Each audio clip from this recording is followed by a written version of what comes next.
some editing done, have some dinner, and... There's little knobs in there, yeah. No, stay away. No!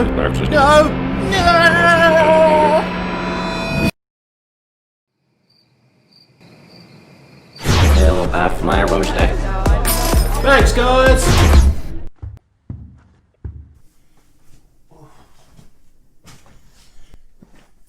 Say what you want about the Krungans, but you can't say they don't know how to throw a party.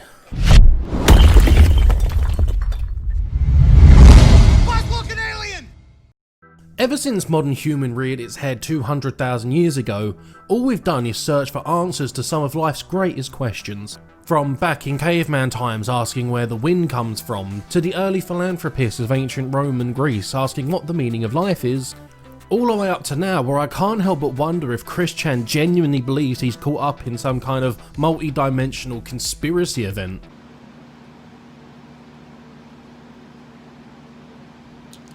It's happening!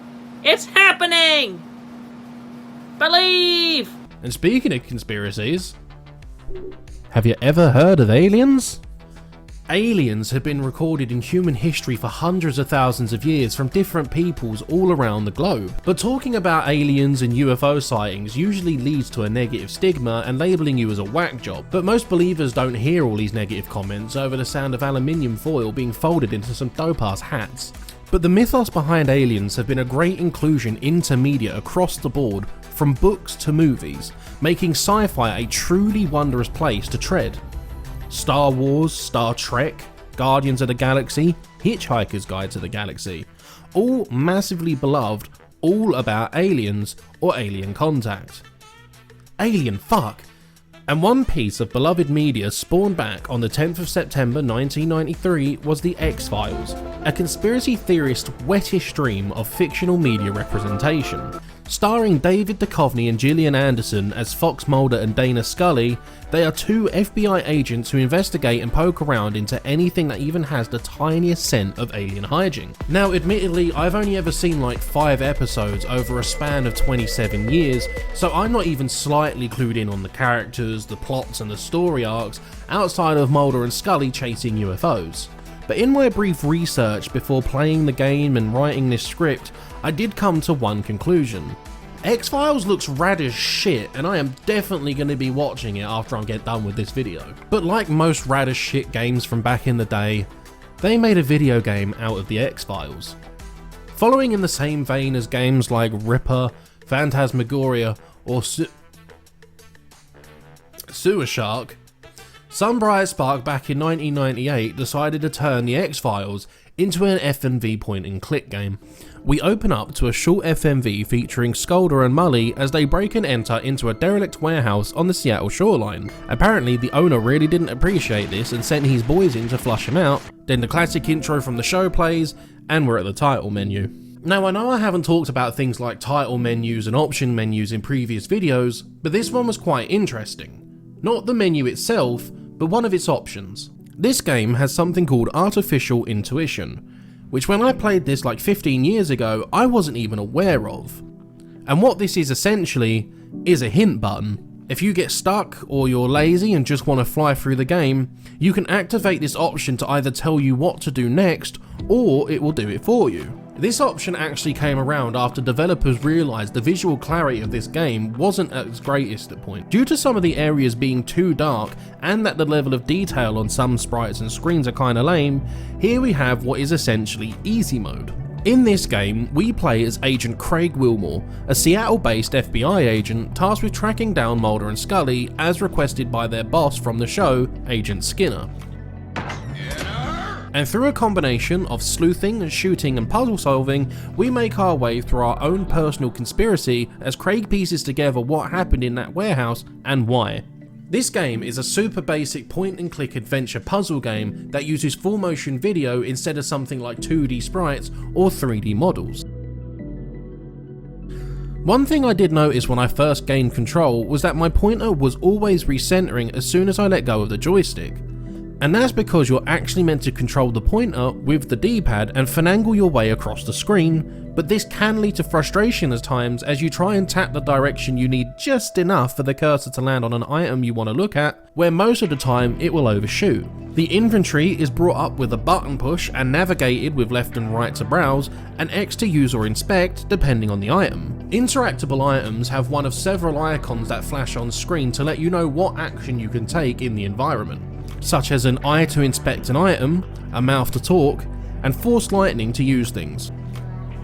Aside from the controls, one of the first things you'll probably notice is just how stiff and monotone and boring the acting in the motion videos actually are. Some takes really do come across as lackluster, and in certain situations they feel out of place and wrong. Like when Craig asks his partner Cook if they could run an APB on Mulder and Scully, and we get a rather intense reply. Will you file an APB on Mulder and Scully for me? Yes. The plot isn't anything to write home about, but if you're like me and clueless to the lore behind it all, it may get a little overwhelming at times. If you have a nostalgia boner for old 90s detective shows, or even the X-Files, then this is right up your street and you would probably love this, cheese and all. After some office shenanigans, we grab our gun, our badge, and we head out into the world to find clues and leads in the hunt of the missing agents. There's quite a variety of locations to visit: motels, train yards, abandoned warehouses, a boat, all culminating in a finale at a military base. The real meat and potatoes of this game comes from exploring your environments and using your field agent's kit to locate clues and objects which you can then take to the crime lab to clue you in on where to go next, or maybe even who to talk to. Now, aside from Skinner, there are a number of returning actors from the show making cameos and appearances in the game, such as X, the lone gunman, and some guy the wiki calls the smoking man. Again, I haven't seen the show, so I can't really make a comment on how cool it is to see these guys in the game. Certain relationships with this game's characters can be affected throughout the game by player choice, and something else that can be affected by player choice is if you get an early game over or not. The real issue with this game, and one I've seen repeated by a few people, is this game at times can be really boring. Getting from A to B or doing some inventory puzzles is tedious at best and is mind-numbingly painful at its worst. Going screen by screen scanning for small items or returning to an area you've already been to just to talk to an individual again is slow as balls.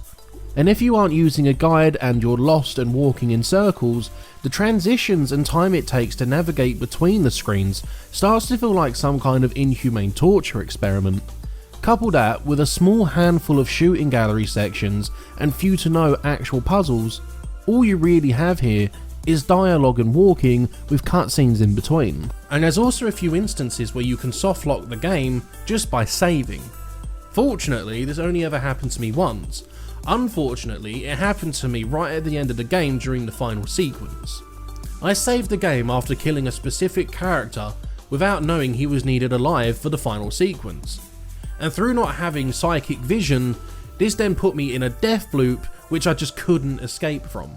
This forced me to replay the entire sodding game just to be able to finish the last 5 minutes. But in the end, we save Mulder from the alien body snatcher thing, Cook gets skewered, and Craig looks rather unimpressed by it all.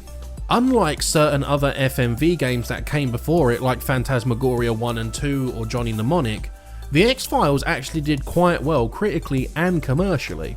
But this really was a game of its time. Now, don't get me wrong, I do love point and click games and I still play them even to this day.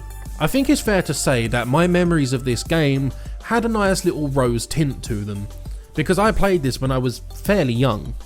The FMV thing was really cool to me for some reason, and the alien government cover-up conspiracy thing really did it for me back then as well. And to be fair, aside from the really slow pace, the stiff controls and the even stiffer acting, I actually still really enjoyed revisiting this game all these years later. Now, would I recommend you play this? Maybe? I don't know, it's a weird one. Even back in the day, I knew that this game would only appeal to a specific demographic of people, and all these years later, this game would only appeal to a smaller specific demographic of people. But if this kind of game interests you in its plots and its themes, then more power to you, go ahead and play it. But if you own literally any other game on the planet, I would probably recommend you pick one of those instead.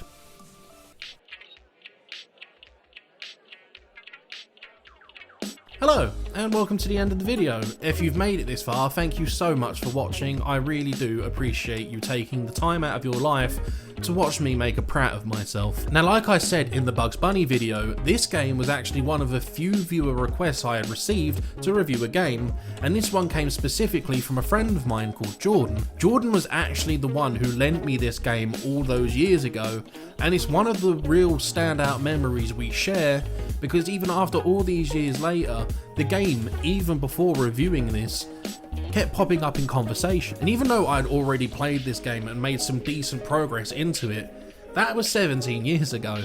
And replaying it now, specifically without a guide for the most part, it really blew my mind how I figured out half of the shit that this game wants you to do. I used to be smart, and I can't figure out when I got dumb.